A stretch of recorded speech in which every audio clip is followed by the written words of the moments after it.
Hey, everybody. It's a Monday edition of the Bullpen with Adam the Bull. It is Monday, December 19th, 2022, the second to last Monday of the calendar year.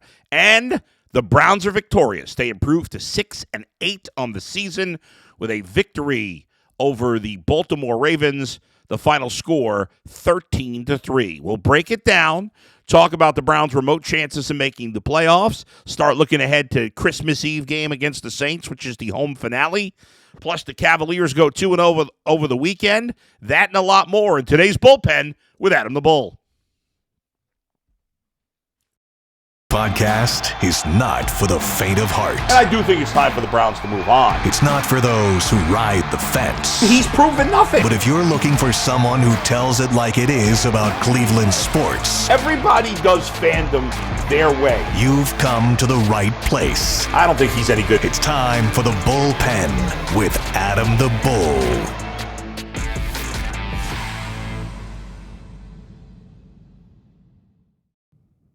And today's episode of the Bullpen is brought to you by Bet Online. Bet Online has you covered this season with more props, odds, and lines than ever before. Bet Online, where the game starts. And where we start is with a Cleveland Browns victory. The Browns improved to 6-8 on the season, move a half game ahead of Pittsburgh for third place in the AFC North. It's 3 wins in their last 4 games. This one 13-3 over an offensively inept Baltimore Ravens.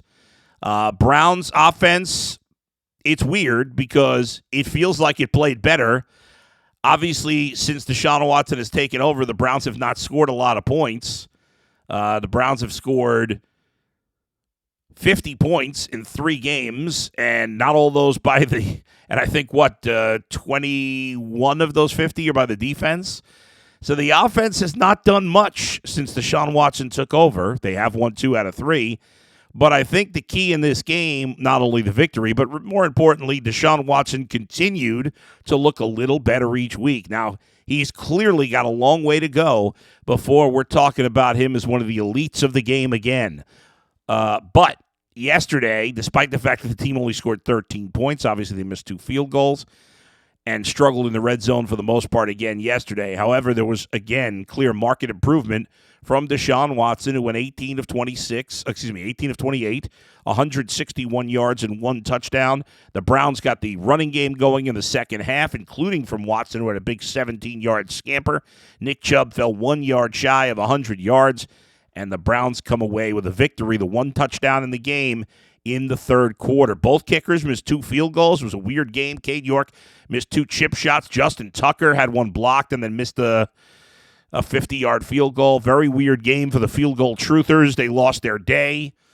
They lost their way. The Ravens lost their way and threw the ball too much. Tyler Huntley, 30 passes, makes no sense. He was hideously bad. 17 of 30, 138, and a pick.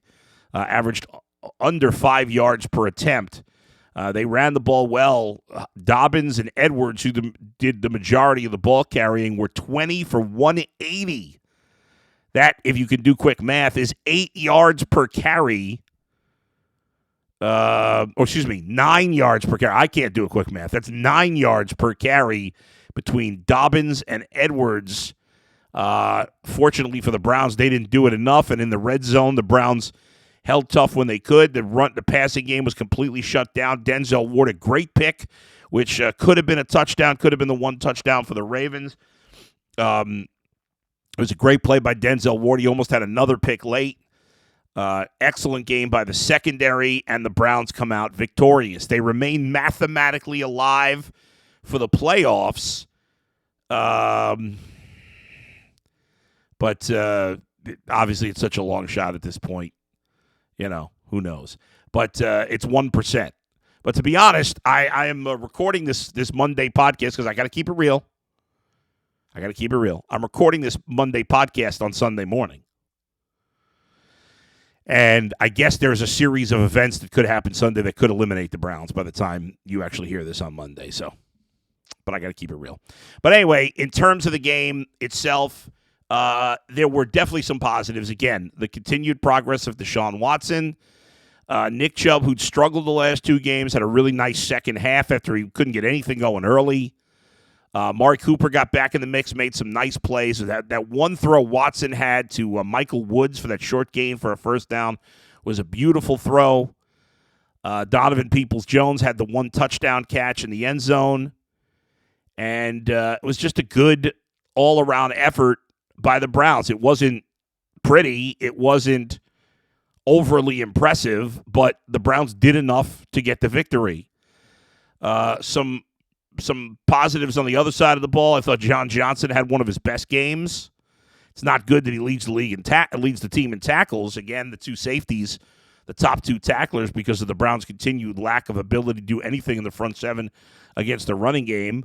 Myles Garrett stepped up when it mattered most in the final drive for the Ravens, their final opportunity to maybe make it a 1-score game. Myles Garrett had 1.5 sacks on that final drive. He had the first sack by himself. The next play, he and Perrion Winfrey combined for another sack. 3 quarterback hits total. 1 tackle for a loss in addition to the 1.5 sacks. So, Myles Garrett doing what he has to do. We've often said, hey, we need the stars to play like stars when it matters. And Myles Garrett's done it. And Myles Garrett is 3rd in the NFL now in sacks. Nick Bosa has 15.5. Matthew Judon has 14.5. And then Myles Garrett with 13.5. Nick Chubb up to 2nd in total rushing. Although obviously a lot of guys still playing today. He's 1,252 yards. 150 back of Josh Jacobs. 53 yards ahead of Derrick Henry. So there are some positives here. And the Browns still have a chance to finish over 500, even though we know they're not, not a very realistic chance to make the playoffs, but still a possibility of finishing over 500. If you look at the rest of the schedule, the Browns will play their final home game this coming Christmas Eve. They play on Saturday. Everybody's playing Saturday except for, there's a triple header on Christmas Day. There was a triple header on Saturday yesterday. There'll be a triple header tomorrow. So anyway, the Browns will play the Saints Saturday afternoon. It's the last home game of the year. Saints are terrible on the road. They're not good, period, but they're terrible on the road. Don't know if it's going to be Andy Dalton or Jameis Winston. And then the Browns go to Washington on New Year's Day and then play the Steelers on the 8th. That game also in Pittsburgh. So Browns have 3 winnable games the rest of the way. If they could go out winning another 3 in a row, they'd end the season with winners of 6 of 7. That would mean Deshaun Watson went 5-1. It hopefully will mean he will continue to progress. He took a big step from week 1 to week 2, another big step from week 2 to week 3. He's got a lot of big steps to go. We want to see elite Deshaun Watson. Again, I don't know that we'll get it this year. Maybe by the end of the season. Certainly we'd expect it by next year. We all want to see the elite Deshaun Watson that we saw for Houston for a number of years before sitting out for 23 months. And now he has the opportunity. He has the home crowd behind him for the most part. You could tell he was feeling more confident in the huddle. You could tell he was taking more of a leadership role in the huddle. We need the cockiness. We need the arrogance. The first down points, I'm not a fan of that, but I find it so annoying in general, but he needs to do it. Because he needs to show that he's back, that he's confident, that he's cocky, that he's feeling it on the field, and that he could leave off the field, which is not easy to do. And he may never completely do. And we may never know if he's able to do it or not. But it was good to see. We talked about this week, these last 4 games, that Kevin Stefanski probably is going to keep his job, whether you like it or not. But that these last 4 games could go a long way inside to the Browns completely crater and finish 5-12 or 6-11, or they show some heart, show some life, and end up winning 8-9 games. I thought we'd get the latter. So far, it's off to a good start. I understand that Baltimore didn't have Lamar Jackson. Tyler Huntley was just horrendous. But that's part of the game. Every team's got a ton of injuries this time of year. You got to suck it up. The Ravens were, what can you do? They'd won the last 2 weeks, or they won last week against Pittsburgh without Lamar Jackson. They won, so in fact they had a double-digit lead, I think, or 9-10-point lead until the final 30 seconds. So I don't care about excuses. All I care about is wins. In the Browns case, I actually care more about the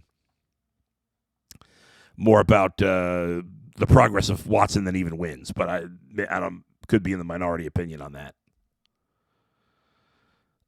One thing, we got one game still on the docket for tonight. Monday Night Football, the Rams and the Packers. I went to sleep for Baker Mayfield's game last week. I will stay up for this one tonight.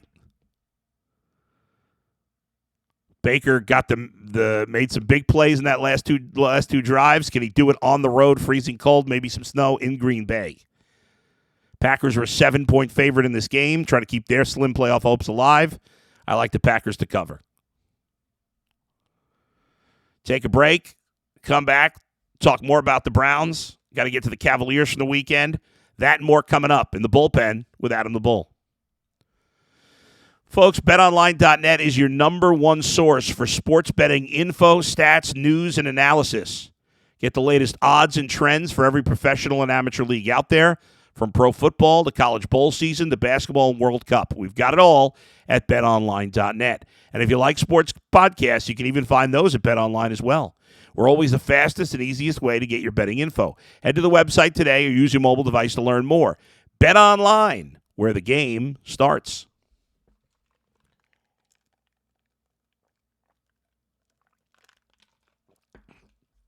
Okay.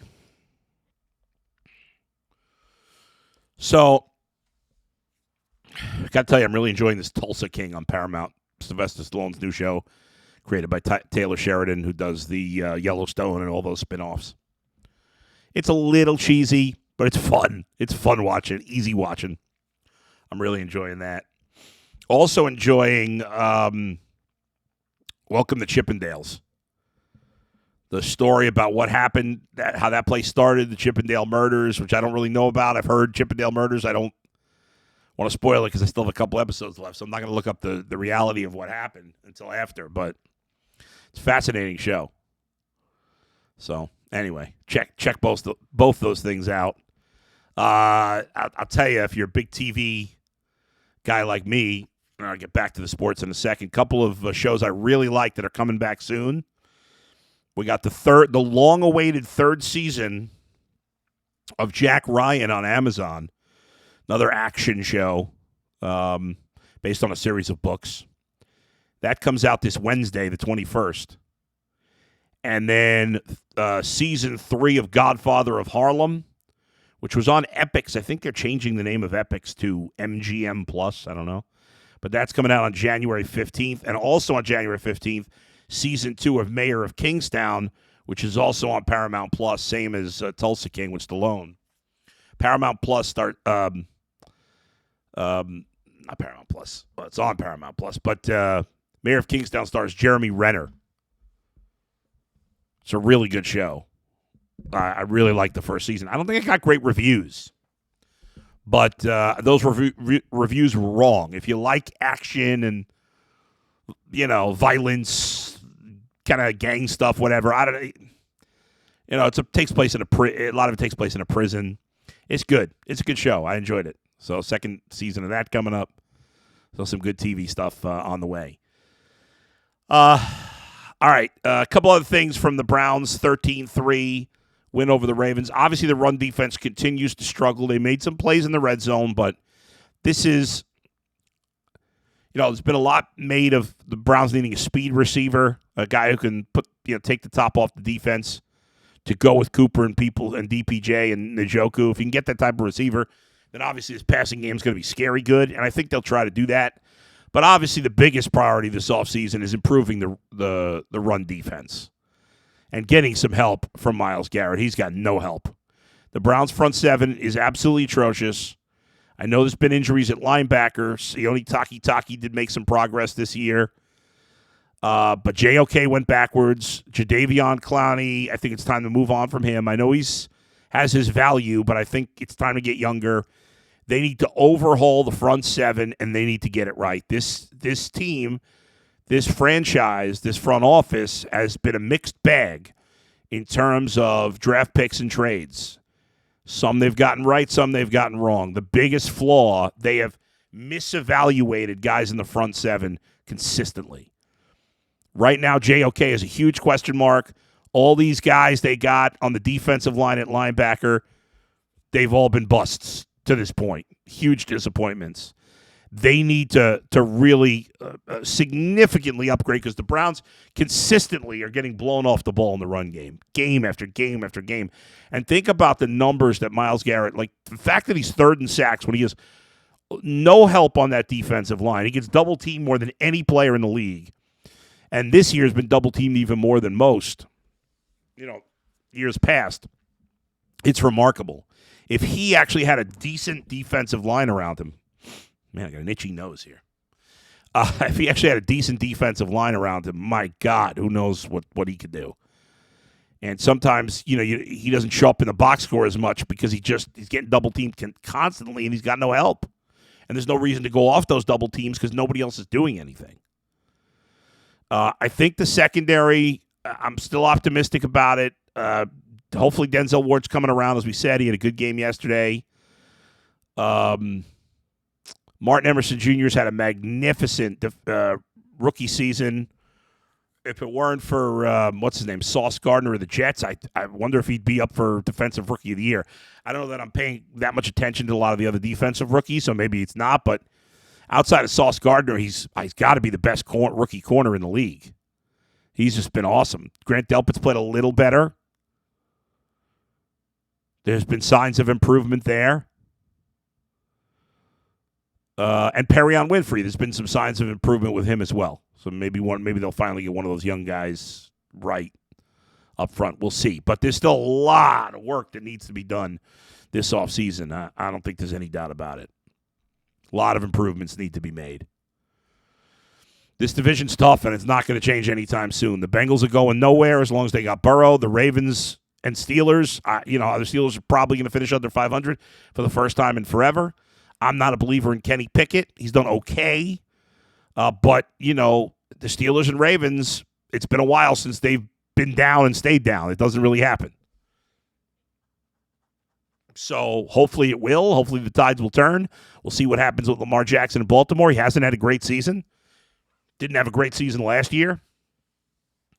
I don't think he's worth break the bank money, but you can't let him go because he's a good quarterback, not a great. When you have a good quarter, when you have it's almost in a way a bad spot to be in if you have a quarterback that's in the top 15, but on the the 7 to 15 group, which is where I think Lamar Jackson is. Good, so you don't move on from him because you're not going to get anybody better. But if you got to break the bank to pay him. I don't think, Lamar Jackson does a lot to carry that team, but I don't know if it's enough to win. And they've put nothing around him. Mark Andrews has had a bad year. Obviously, they got rid of Marquise Brown. They have Rashad Bateman, but he got a serious injury this year. They have nobody else at receiver. We'll see. J.K. Dobbins looks special when he's healthy, but he hasn't been healthy much. So we'll see. But this division is not getting it shouldn't be getting any easier. And so the Browns have a lot of work to do to be more competitive. But having Deshaun Watson for a full offseason program, for a full training camp, stay out of further trouble, with his talent, with the skill position guys they have around them, if they could add one more receiver, this offense could be super dangerous next year. And could be some great games, especially with the Bengals. We'll see with the other two teams. But the Browns-Bengals with Watson and Burrow going at it the next, who knows, 5 years, 10 years, could be really special and a lot of fun to watch. Take a break. Some odds and ends. So we'll get to the Cavs who won 2 games this weekend. That and more next, right here, the Bullpen with Adam the Bull.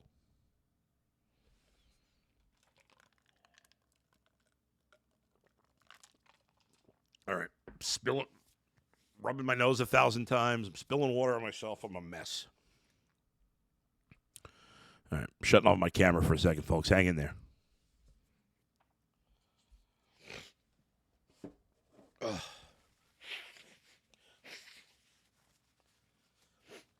still here. Still here. All right.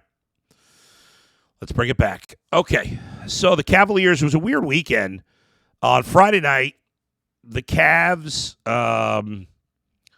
played some pretty poor defense for the first three quarters against Indiana.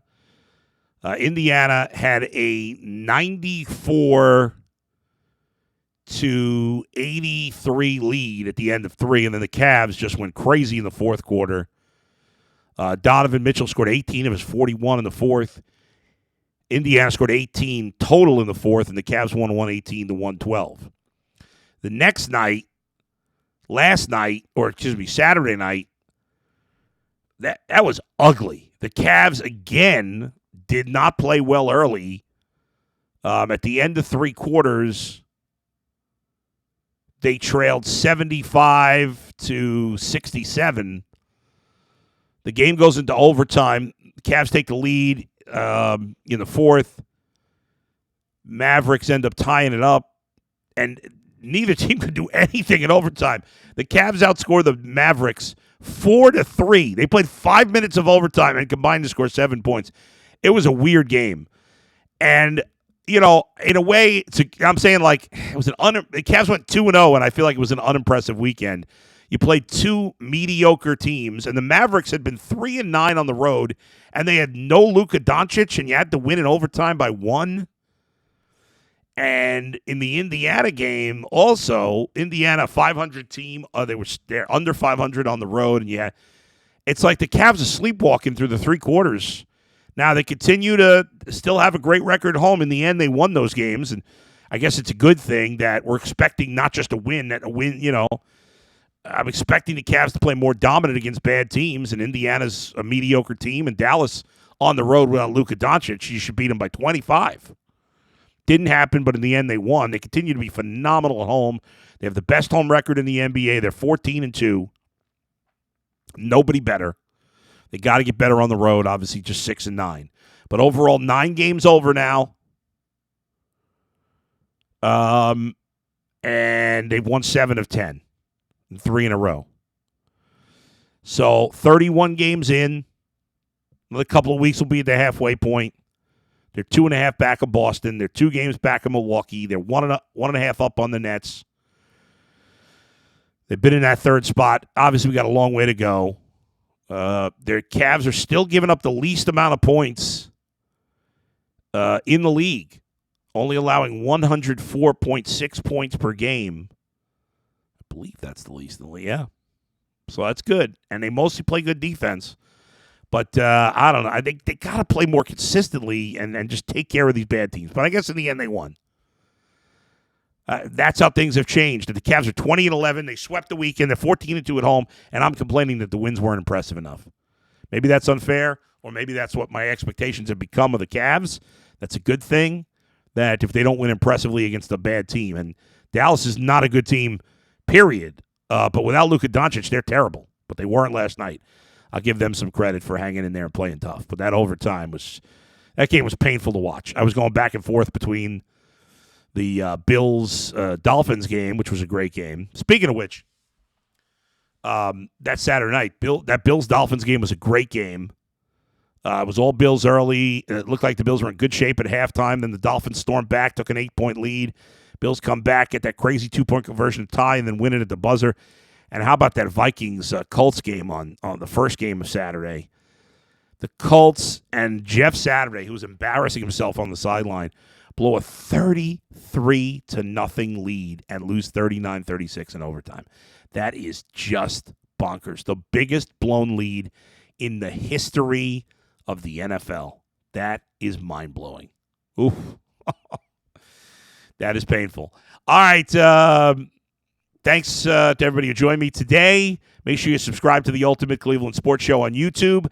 Click on the alert bell. You'll get alerts whenever I put out a podcast, whenever we do an overtime show or a post-game show, whenever we do bonus shows, whenever we do anything. And consider becoming a member for $4.99 a month. You get extra content, be part of the message board team, and all that good stuff, emojis and all those other things, badges. And check out my website, AdamTheBull.com, on Twitter at AdamTheBull, Cameo Adam the Bull, And check out the Locked On Browns podcast with G. Bush and Jeff Lloyd. I'll talk to you Tuesday. Where else but right here in the bullpen with Adam the Bull. See ya.